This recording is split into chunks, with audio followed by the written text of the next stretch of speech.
Welcome to new TV Telugu. ఇప్పుడు AP top 10 చూద్దాం. బడియేడు పిల్లలు తప్పనిసరిగా బడిలోనే ఉండాలని మెట్టుపల్లి ప్రాథమిక పాఠశాల హెచ్ఎం రవీంద్ర గుప్తా అన్నారు. ఫ్యాపిలి మండల పరిధిలోని మెట్టుపల్లి గ్రామంలో నేను బడికి పోతా కార్యక్రమాన్ని నిర్వహించారు. ఈ సందర్భంగా పాఠశాల విద్యార్థులు గ్రామంలో ర్యాలీ నిర్వహించారు. కార్యక్రమంలో ఉపాధ్యాయులు చిన్నపరెడ్డి, రమాదేవి, శివ పాల్గొన్నారు. శ్రీకాకుళం నాగవల్లి తీరాన కొలువై ఉన్న శ్రీ బాల త్రిపుర సుందరి పీఠాలయంలో కొలువుదీరిన దత్తాత్రేయ స్వామివారికి ప్రత్యేక పూజలు నిర్వహించారు. ఈ మేరకు స్వామివారికి ప్రత్యేక అభిషేకాలు నిర్వహించి స్వామివారిని అలంకరించారు. ఆలయ అర్చకులు గణేష్ గురూజీ పర్యవేక్షణలో దత్తాత్రేయ స్వామికి మహాన్యాసపూర్వక ఏకాదశ రుద్రాభిషేకాలు, సహస్రనామాలతో అభిషేకాలు, దత్తహోమం, హారతి కార్యక్రమం నిర్వహించారు. జిల్లాలోని పంచాయతీలలో పారిశుద్ధ్య వారోత్సవాలు చేపట్టాలని రాష్ట్ర మంత్రి అచ్చెన్నాయుడు ఆదేశాల మేరకు పనులు చేపడుతున్నామని ఎంపీడీఓ జి రామకృష్ణ తెలిపారు. ఈ కార్యక్రమంలో నర్సన్నపేట మేజర్ పంచాయతీలో పారిశుద్ధ్య పనులను ముమ్మరంగా చేపడుతున్నామని పంచాయతీ ఈవో చిన్నారావు స్పష్టం చేశారు.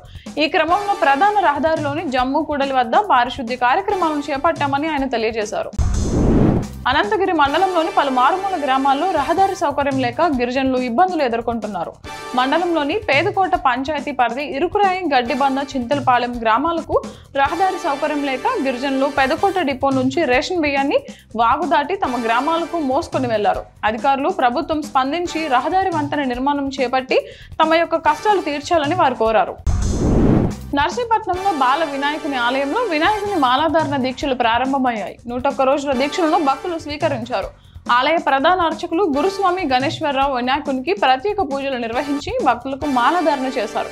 ఈ సందర్భంగా ఆలయంలో ప్రత్యేక ఏర్పాట్లు చేశారు. ఈ కార్యక్రమంలో ఆలయ కార్యనిర్వహణ అధికారి గంగారాం పాల్గొన్నారు. ఏలూరు జిల్లాలో పెను ప్రమాదం తప్పింది. స్థానికులు తెలిపిన వివరాల ప్రకారం ఏలూరు జిల్లా పోలవరం నియోజకవర్గం జీలుగుమల్లి మండలంలోని లక్ష్మీపురం వద్ద జాతీయ రహదారిపై lorry, private travel bus, auto ఢీకొట్టుకున్నాయి.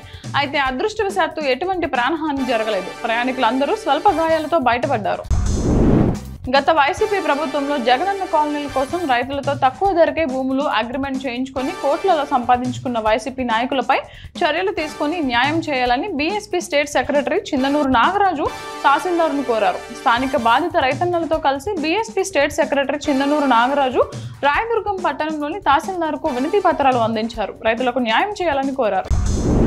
Anantapuram జిల్లా కరువు సమస్యలు తెలుసుకునేందుకు వచ్చిన కేంద్ర కరువు బృందానికి కళ్యాణదుర్గం నియోజకవర్గం సమస్యలను ఎమ్మెల్యే అమిలినేని సురేంద్రబాబు తనయుడు యశ్వంత్ చౌదరి విన్నవించి వినతి పత్రం అందజేశారు.